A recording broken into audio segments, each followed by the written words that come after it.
Hello, all. Welcome to my live stream today. So, today we're going to talk about introverts and how anybody, including you as an introvert, can scale up in your career as a leader, right? And it's usually about the loud voices, the people who are the loudest people that get their attention. But today we're going to focus on what is your superpower as an introvert, and what is it that you can do to leverage your innate qualities that you already have, and how you can actually make project that to grow into a great leader.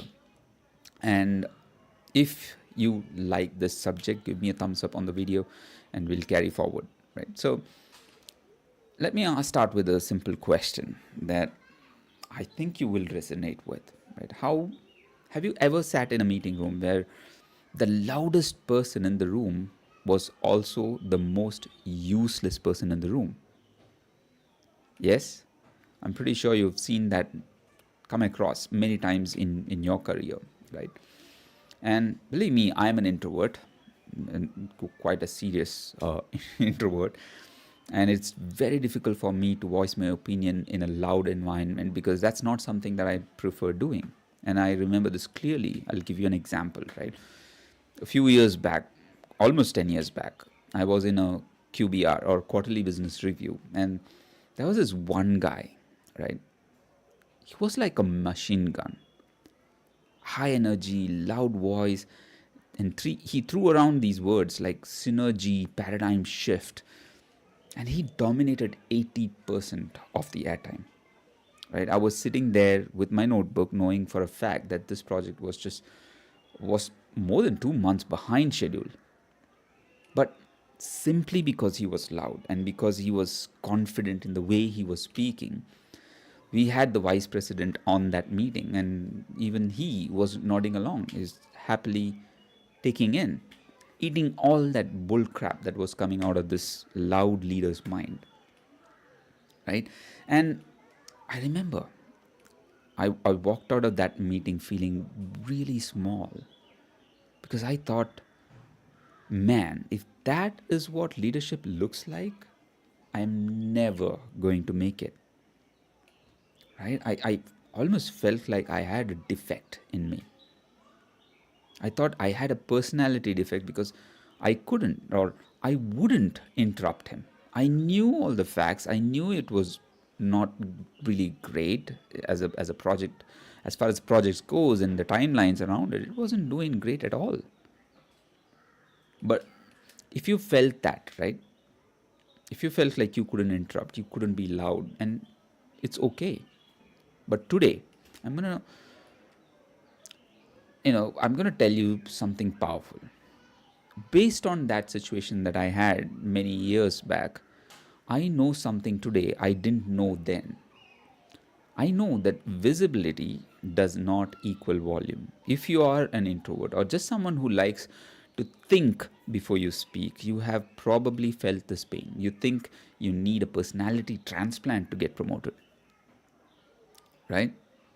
If you felt that, let me know in the comments. In this video, I'm going to prove you wrong. I'm going to show you that in the introvert's blueprint to the C-suite level leadership. And if you don't know who I am, and if you haven't been to my channel, first thing, please subscribe to my channel. Right? And I'm Rakesh Ravindran. I'm a leadership coach and the founder of Ethos Leadership Collective. What I do is I help mid-level and senior-level managers move from being invisible to invaluable, and I help them be C-suite ready. When that opportunity comes, my people in my community are ready to take that opportunity at the C-suite level. And if you are wondering what C-suite is, it's CEO, CXO, CFO, CTO, CA. There's so many these days. There's also a chief AI officer. So if you are one of those aspirants and you feel like you don't know what the next step is, I put out videos that can actually change that situation for you. So subscribe and let me know in the comments, if there is any specific area that you'd like me to cover or talk about, and I'll be more than happy to. And if you're tired of being drowned out by the loudest voices in the room, hit that subscribe button, because today we are talking about how to fake being an extrovert, right? I don't mean you need to be faking it all the way. It's just that there are techniques, there are ways you can leverage your strength as an introvert to gain that visibility that you would otherwise have struggled with, right? And we are talking about how to weaponize your silence. And don't forget to hit that subscribe button, like I said, and hit that bell icon if you want to be notified for every video that I put out. So let's move on, right? The first thing that I will talk about is that we need to kill a myth. The myth is, and I've heard this from a lot of leaders that I speak with, right? A lot of leaders in the mid-level and senior level, where they talk to me about this one myth that I've heard over and over and again, and I want to bust that myth for today, right? The myth is that to be a leader, you have to be the loudest voice. And I'll tell you, folks, this is a lie that corporate culture sells us, right? We see the extroverts schmoozing, laughing loudly, and interrupting people, and we think, I need to do that too. If I have to grow in my career, I have to do that too. And it's not in the good way, right? You're thinking, do I have to do that too? Do I have to be like that person? If you're one of those persons, just let me know in the comments, right? But here's how I'll challenge you with that notion, right? Think about the very top people that you know, right? Look at the real CEOs, maybe the CEO in your own company. Usually, CEO isn't the one arguing in the middle of the chaos. Think about it. Think about the best known leaders, Gandhiji, right? Or Nelson Mandela, or, even in today's world, Elon Musk, or Mark Zuckerberg, Satya Nadella. They are all introverts. But aren't they great leaders? Because the CEO is the one watching, listening, and then making the final decision. See, the loud guy, the machine gunner I was talking about earlier, right? He's burning energy trying to prove he is smart. But the true power isn't about proving you are smart. It is about letting the team, the group, that the room that you're in, that everybody is smart, everybody has the same potential. And it is about you being effective. You don't need to change who you are. You just need a different strategy. And I call this the sniper versus the machine gun strategy. The approach is about being a sniper and not the machine gun. Let me tell you a real story from when I was leading an operations team. This is leading about 300 people in operations. And the fact is that moment changed my entire entire career. And as with any good story, we start with a crisis, right? So we had this massive error that had happened in one of the teams, and it caused a very important customer of ours to lose a lot of money. It was bad. It was really bad. And we got pulled into this TRT. Or, most people know it's called it's technical recovery team meeting, and this one was especially high stakes meeting. We had senior level, executive level, leaders on that meeting. Tension was through the roof, and there was this one manager panicked. Right, he was panicking for 45 minutes, and I'm not kidding, folks. For 45 minutes, he just kept talking. He was blaming others. He was trying to find out whom to blame, who did this, what was the purpose, who was it, the developer, was it the development team, was it the ops team, was it the customer support team, who did that mess, right? So, and the crazy part about the whole thing was that everyone got sucked into that panic. Even the senior leaders were nodding along, arguing whose fault it was. The meeting was scheduled for 1 hour. We only had about 15 minutes left. This guy had taken up 45 minutes of the airtime, and we had solved nothing. We had gotten nowhere in that meeting. I was just sitting there, quiet, listening. I saw the chaos, but I didn't join in. But there was an opening. And usually, if you notice, that if that chaotic meeting, right, there's always this one point when energy is gone, right? So there's a silent moment. And I took that opportunity. I just leaned forward and asked one simple question. I wasn't shouting, I wasn't being loud. I was not in that competition of being who's the loudest. I just said the simple thing. I said, guys, we can argue about whose fault this is, or we can simply go ahead and apply the patch and fix the problem. I looked at the leader in that in that group, the senior most person, and I said, my team can help fix this by 5 p.m. if I have the support from ABC team and they did XYZ things. That's what our customers want, and let's just do that. I looked at him and said that, right? Silence. The room went dead quiet for a few seconds. It felt like an eternity in that moment, but everybody just stopped. Everyone stopped arguing, and then the senior leader in that meeting, he looked at me, pointed at me, and said, Rakesh is right. Let's do that. And that was it. The other guy spoke for 45 minutes and created chaos. I spoke for 30 seconds and created solution. After that meeting, everything changed. Every time we had a crisis, this specific senior executive, or I know that there are others as well, who'd ask for my help. Think about it. Think about it in any chaotic situation, folks, right? Any crisis situation, right? When you imagine yourself sitting around a bunch of people trying to solve a big problem, nobody looks at the person who's panicking or is typing away furiously, running around with the laptop, panicking. Nobody looks at them. Who do you look at when there is that situation? I'll tell you who. You look at the one person who is calm and collected and looks like he's got everything under control. Although it's not necessary that that one person has all the answers. It's not about that. Right? This is the person who would wait.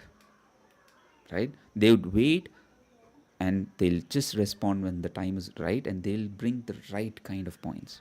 In this case, every single time they'd wait for me to give out my opinion or my update.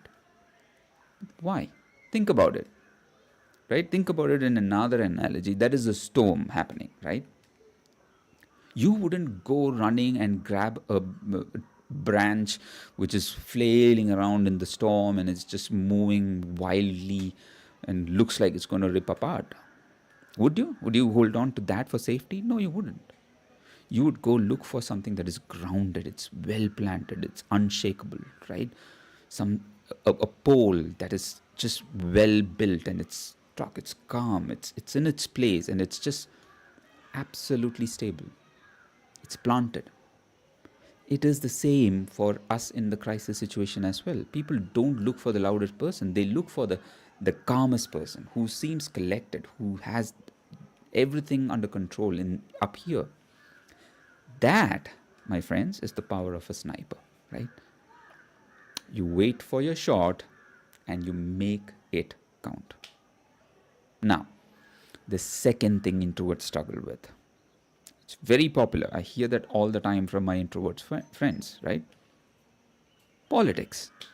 You think politics means, hold on, politics means going into cocktail parties, laughing at bad jokes, complimenting people even if you don't mean it, right? And being life of that party. Believe me, folks, I, as an introvert, I hate that stuff. It just drains my energy. I cannot do that. But here is a secret, right? Real decisions aren't made at parties. Would you agree with me? It's not done there. It's just conversation. It's just a lot of noise. Real decisions are made where? In one on ones. And I call this the shadow influence. If you are an introvert, you're probably great at deep conversations. Am I right? I know that for a fact. So stop trying to work the entire room. Instead, invite a key stakeholder for about 15 minutes for a coffee. Right? Just ask them, can we have a coffee? Just one person, or maybe two people who you feel like are the influential ones. Ask them, what is the biggest challenge you have right now? Right? Bring that up in the conversation. Listen to them. Solve that one problem. And if you do that with 3 or 4 key people, you build an alliance. The fact is that you don't need to be the most popular person in the office. You just need to be the most trusted person. Even if you are in a group meeting, a big meeting, high stakes meeting where you want to pitch an idea, right? And you want funding for your project possibly, right? Now, you may not be comfortable and you don't want to try and impress the entire room in one go. Have a conversation with 1 or 2 key stakeholders, right? Your key decision makers. Have one on one conversation before that meeting happens. Pitch your idea, take their inputs, make changes if you really have to make those changes, right? And go into that meeting and pitch your idea. Now, you don't have to impress the entire room, right? If you have the buy-in of those 2 or 3 key people in that are present in that meeting room, when you talk about it and when you're pitching your idea, they will vouch for you, they will support you, and that is all you need. The rest of the room just bends over, right? They fold. So that is your true power. So leverage those one-on-ones, leverage the relationships that you build. Now, another thing that I will talk about, and this is one last tip for my introverts friends out there, all of us, we need to figure out what it is that works. I don't know if you've heard about asynchronous authority, right? So let's talk about that. Sometimes in a fast moving meeting, you might freeze up, right? You might not be able to think of a perfect answer right away in that meeting. You might not be the one who is quick on your feet and are able to provide your opinion on your feet. I am not one of those guys, right? It's really difficult for me to be able to think on my feet and express that. At least it was in the beginning. But then here's the trick, right? It's okay not to be able to do that in the beginning, first of all, right? And introverts, you are usually better writers than speakers. Am I right? Yes, let me know in the comments, right? Use that. If you didn't speak up in the meeting, send the summary email right after the meeting. Write down 3 things. Here is what we discussed, here is the problem, and here is my recommended solution, right? 3 things. That's all you need. When you write it down, you control the narrative. The fact is that in the early days, I had my emails, the emails that I've written, get forwarded all the way up to the executive leadership level. I wasn't even in the room, but my authority in the form of email was in the room. And over time, when I built that muscle to be able to think critically and provide solutions, I was also starting to get my way around how I can think on my feet and present my thoughts in the right way in high stakes meeting. Of course, I still felt that pressure, right? But then I was able to overcome a lot of it and still be able to voice my opinion much better than I would have earlier. So here is my challenge to you, right? First thing, folks, stop trying to be that guy, right? The one who throws the buzzwords, throws around that indiscriminately, starts, being loud, and fills. Stop being the one who fills in every bit of silence. Next time, if there is a chaotic or crisis situation in a meeting that you are in, don't jump in immediately. Sit back, observe, let them run out of ammo. All you have to do is summarize what has happened so far and then put your point of view. And that's it. And when you're ready, right, you take your shot. Be the calmest person in the room. Because the fact is, folks, the world has enough loud leaders. There are extroverts only come up to about 30%. Rest of them are all on the spectrum of being extroverts.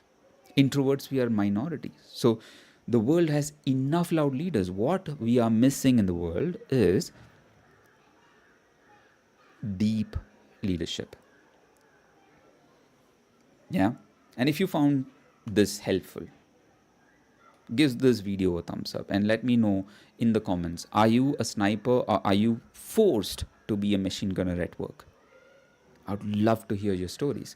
And folks, if there is anything that you would like me to bring up as a conversation, if you want me to talk about any specific scenario, situation, please bring it up and put that in the comments. I'll read them and I'll try and make videos out of that, right? Once again, folks, I'm Rakesh. Stay calm, stay impactful. See you in the next one. Take care. Bye.